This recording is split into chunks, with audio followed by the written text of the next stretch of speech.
Crossing the Rubicon. The die is cast. Hello, everyone. My name is Persohn. You can contact me at pastor@mascot.church, which is my email address, or in the comments below if you like. If you like, share, subscribe these videos. YouTube might send them along to somebody else. Who knows? Well, that phrase, the die is cast, is the English translation of something that Julius Caesar said in Greek, which has been sent to us both in Greek and in Latin, depending on the historian who reports the story. The phrase refers to the statement that Julius Caesar made when he crossed the Rubicon. The Rubicon is a river in the north of Italy. We'll have a little look at an image just a while later so you get an idea as to where this is. Caesar was in Gaul, the province to the north. He had been successful militarily, was one of Rome's greatest generals. Ruling in Rome was at this time not an empire, but still the republic, but it was in dramatic decline. Because of legal issues, Caesar felt he had a need to move to Rome in force. So he took some military power with him, was on the edge of the Rubicon. The Romans knew this was happening. What's going to take place? Who knows? There was a lot of history going on back and forth here. He had a meal that night with some of his closest friends and his closest confidants. In that morning, January the 10th, AD 49, Caesar crosses the river. And as he crosses the river, he makes the statement, the die is cast. Well, we use that phrase, the die is cast, to say the equivalent to that would be, let the games begin. Okay, that's kind of what he was saying. It's about to start. Now, the phrase to cross the Rubicon is something we use in modern English, and we might overuse it. Its best application has to do with a government or a business or someone in a place of power who oversteps his mark intentionally. He does something he should not do, or she does something she should not do, knowing the consequences and knowing that once it's done, you can't come back. You can't unscramble those eggs. It has begun. You can't stop it. I've heard people use the phrase too loosely, like perhaps referencing someone who goes to a pub and gets himself drunk and drives home. Oh, he crossed the Rubicon when he got into his car. Well, possibly, but it's not likely that when he went to that pub to start drinking, he intended to get drunk, then get into the car and do that. Not really. The crossing the Rubicon thing has a lot more to do with intent. Some have said that when George W. Bush declared war on Iraq in 2003, that he crossed the Rubicon, that he did things that had not been done in America in that way before, and he made it easy for this to happen again and again and again. Well, that probably would be a way to use that phrase, and so you have to be a bit careful. So I use it with a bit more weight than the casual.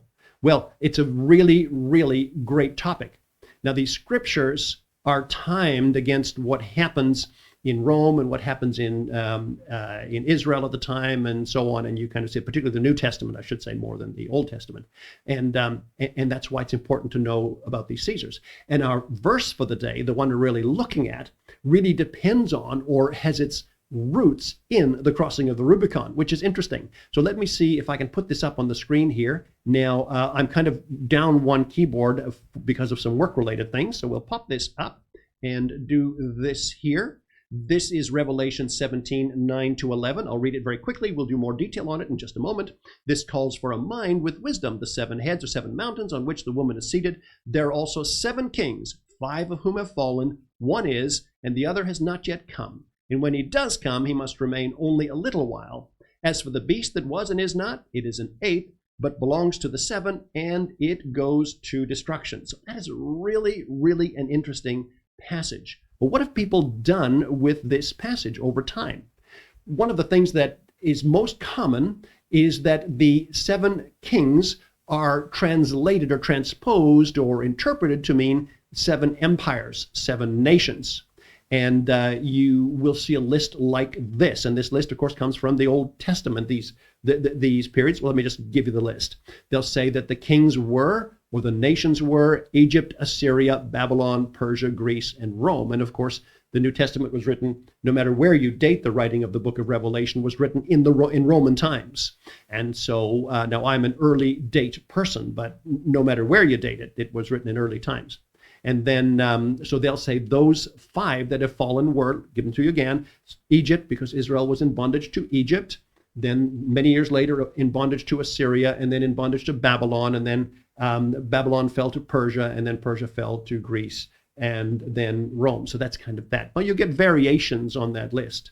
Now, I don't think that it's particularly right to take something as simple at face value as that and interpret it as a huge panorama of thousands of years of history. I'll give you references to 2 books that I think you could really enjoy if you like this topic more. You can find them. Neither of them are cheap, but I've read them both, and they are really worth having a look at. Oops, back to this here. Said it was down one keyboard, didn't I?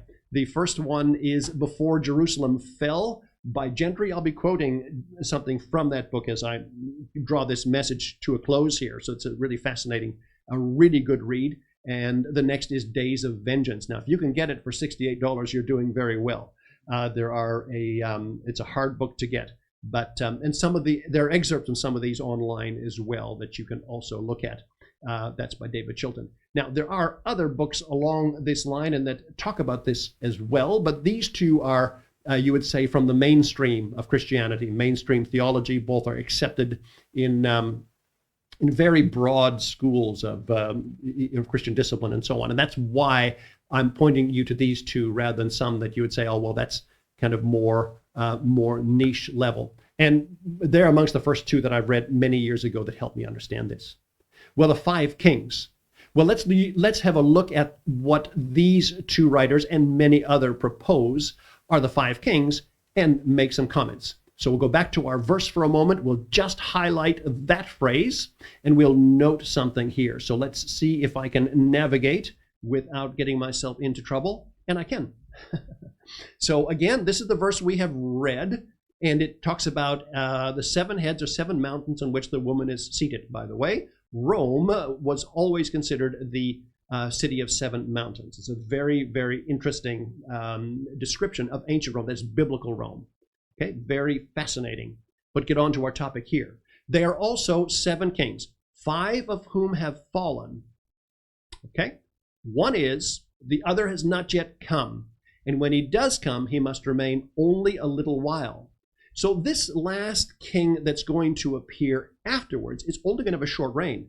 This really is a problem for those who say that the 5 kings refer to 5 empires. Because if Rome is an empire, then what is the empire to follow? And there have been several. And so you'd say, well, which one? And what does a little while mean in comparison to some of those others?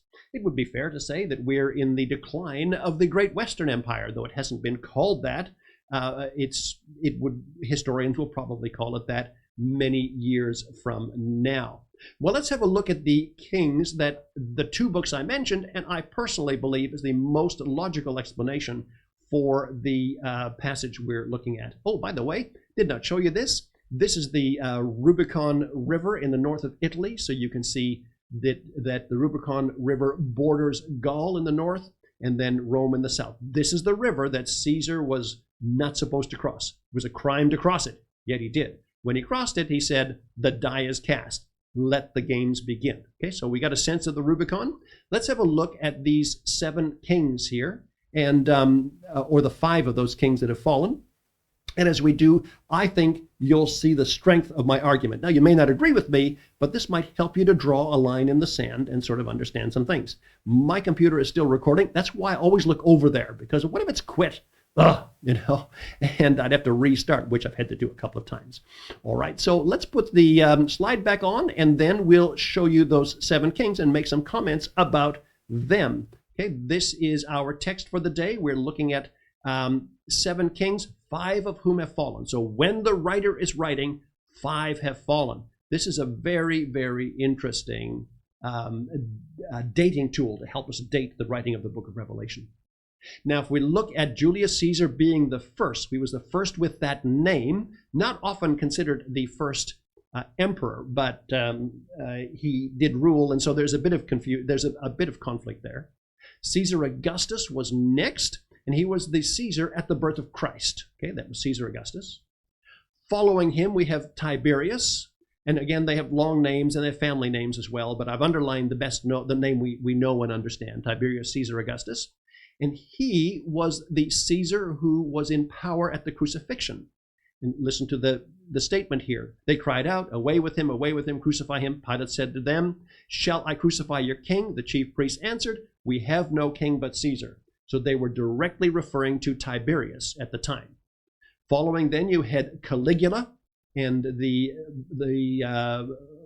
very cruel and vicious reign of Caligula. More of that was centered in Rome than in the provinces, but you can read his history as well. And then you had another Tiberius, but this was Claudius, Tiberius Claudius.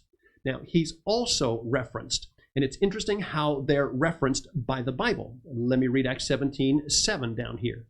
And Jason had received them, and they are all acting against the decrees of Caesar, saying there is another king, Jesus. Okay, so Caesar and other king, Jesus, and other king to King Caesar, Jesus. Just like in John 19, we have no king but Caesar. So for sure, the Bible refers to the Caesars as kings during the biblical history period. Okay, so that's really interesting in John and also in Acts. So two books of the Bible refer to the Caesars as kings. And I think that's really very, very telling because we use the Bible to interpret the Bible. Now also, and then you had Nero. And Nero reigned from 54 to 68. And during the time of Nero was very, very vicious and terrible persecution of Christians. And this also reflects strongly in a lot of the writings in the New Testament, Peter's and Paul's and so on. When you're tested, when you're tried, when you're persecuted. Look at 1st and 2nd Thessalonians and look at Paul's later epistles, and you see him helping people go through periods of time of persecution. You also see in the 7 letters to the 7 churches, you see this sense of persecution and this sense of trouble, which pretty much abated at the death of Nero, and Nero committed suicide in 68. So Paul dies in this period of time as well. Paul was martyred. Now, you know, I was just thinking this morning as I was preparing this particular message here, how great it would be to have a New Testament that would have some color bars along the left-hand side, one referring to the Caesar that was on the throne at the time, and the next one to the governor, Pontius Pilate, and then to the Jewish king, and then to the high priest. And maybe not in that order, but they're all very relevant to the stories that are taking place. Okay, so 5 kings, one has fallen, so on. Now, as for the passage, and it's kind of some of its difficulties, particularly after the king that is, Kenneth Gentry has some things that he says about it in his book. So I'm going to read those things to you. And of course, Gentry's a Greek scholar, and that's very important to be able to look at the Greek manuscripts and understand some of the subtleties of the language. So let me put this, I won't put it up on the screen because it just really looks too scrappy, but you can get it from Gentry's book. And I think I will need to put my glasses on and have a little look at what he says in pages 315 to 316 of Before Jerusalem Fell. This indicates that John is not concerned with the number of the particular emperor arising after the 7th. So remember, he talks about 5 kings, 1, and then those that follow. Oh, and by the way, the 5 kings that had fallen, and then there was the one that was, and it says the one that will come after will reign but for a short time. Well, that was Galba, Caesar's, Nero's successor, who reigned for just a very short period of time in the year of the 4 emperors, which was really traumatic in Rome. Now, again, that fits with that Revelation 17 passage. 5 have fallen, 1 is, 1's going to reign for a little while. That makes a lot of sense. Let me go back to Gentry here and pop my glasses back on. This indicates that John is not concerned with the number of the particular emperor arising after the 7th in the Roman Civil War. Rather, he's interested solely with the fact that there is one coming soon, who will, as the empire's stabilizing head, bring life back to the empire. There's a very important sense in which the revival of the empire under Vespasian was a revival under an 8th, who is of the 7. It is the same Roman Empire that is brought to life from the death of civil war.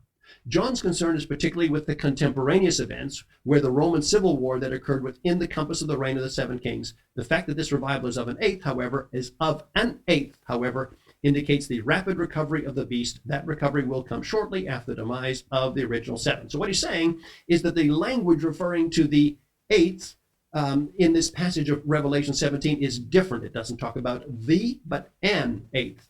And that's really interesting. I can send you more references. Let me know if you like. I can flick them to you.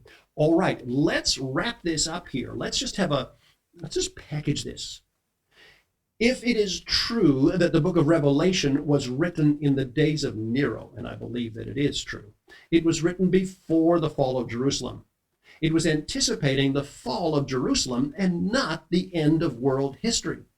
If it was written after the book of the fall of Jerusalem, a lot of those passages you would read, you say, wow, there's something really terrible coming on the earth, on the world, and whatever. And this is the problem with the reading of the book of Revelation from an incorrect time period, because it's pointing to some rotten things going forward. However, when you see that it was written during the reign of Nero, the sixth king, 5 of whom had fallen, one was going to come a short time later, you say, You can also see that the prophecies that the book of Revelation particularly talks about, the language that's used, referring to something that was imminent, that was just going to take place, that was about to happen, it was on their doorstep, is the same kind of language that was used in the Old Testament when Jeremiah talks about the fall of Jerusalem, or Ezekiel talks about the fall of Jerusalem, or Isaiah talks about the fall of the various nations in his time. It's that same kind of language. You understand then by looking at the book of Revelation that it is not referring to the global end of the planet and the terrible end of all things at all, but it is a book referring to the upcoming fall of Jerusalem under these Roman kings that we've just talked about. And it is history that is past, not future. That's what we call the preterist position of history. And I'm pretty sure that's correct. So I'm going to just highlight the two differences. The one view of that passage says that the 5 kings that have fallen are 5 empires or 5 past nations or whatever. Looking at the context, it's a little bit difficult to understand why thousands of years are drawn into this one sentence. The better position, the one that I believe to be true, that I hold to be true, is that, now I can still be corrected on this, by the way, but let me know, take your best shot, is that this refers to the 5 Caesars that had come previously, the one that was currently on the throne, and the one who was to come, who would reign for just a short period of time. This is very comforting because it talks about those promises or those prophecies, those dread judgments of the book of Revelation as having been completed, not being future events to ours at all. My name is Al Persohn, if you don't know that. This has been Crossing the Rubicon. The die is cast. When Caesar crossed the Rubicon, he put some things in action that the book of Revelation, many years later, depends on or rests on. God bless you. We'll talk again soon.